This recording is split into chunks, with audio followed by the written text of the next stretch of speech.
Hello guys, welcome to our YouTube channel, and today we are going to learn how to only allow admin to send messages in a WhatsApp group. So let's get started. If you want to only allow admin to send a message in your WhatsApp group, now to do that what you have to do is first open up your WhatsApp, and after opening up your WhatsApp from here just simply select the group. So for example, for this group I want to only allow the admin to message on this group. Now to do that just simply tap on the group name which is on the top. After tapping on that, from here what you have to do is just simply scroll down, and here you will find group permissions. Just tap on group permissions and you will find send messages option.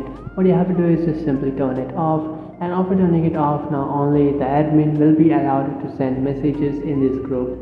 So that's it guys, this was about how to allow only admin to send message in a WhatsApp group. If you find this video helpful, don't forget to like and subscribe to our channel. If you have any doubts, feel free to comment below. Thanks for watching.